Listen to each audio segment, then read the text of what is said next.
This is Michael Swain of Freedom of Religion South Africa 4SA with my colleague attorney Daniela Ellerbeck to give you an important update on the draft health regulations.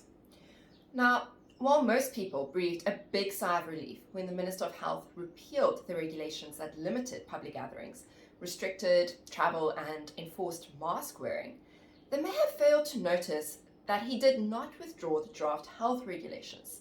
These are still open for public comment until this Friday, the 5th of August, and they remain a serious cause for concern.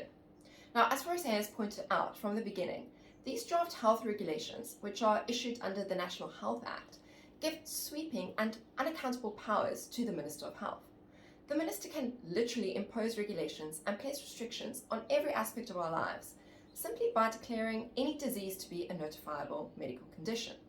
Significantly, and although it is now evident that COVID-19 has evolved and is far less deadly than its original strain, the Minister has still listed it as a level 2 notifiable medical condition.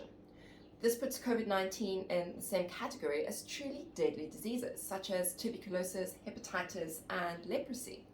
Now, as you may recall, the national state of disaster severely limited our constitutional rights with disastrous and long-term consequences.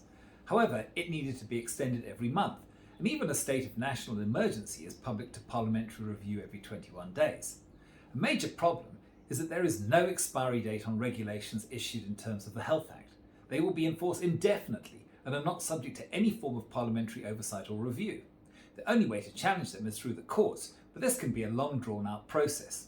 In the meantime, the Minister still has the power to reintroduce the very same regulations that he repealed at any time. Other regulations can include compulsory quarantine in a government facility, forced treatment, or even the potential for forced vaccinations.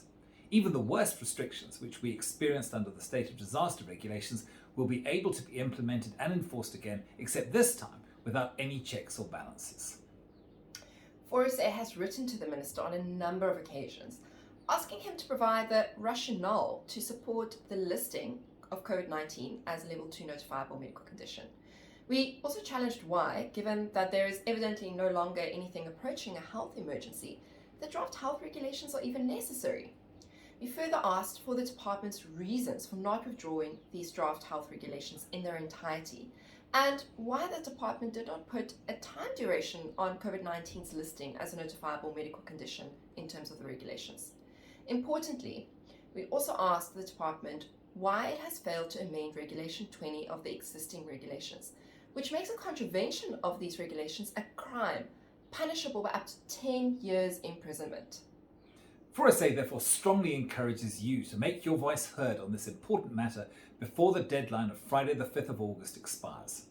Go to the 4SA website, forsa.org.za, and click on the link on the homepage which will take you to the DRSA platform. In less than 2 minutes, you can make a direct submission to the department to object to these draconian regulations and take your stand for faith and freedom. Thank you.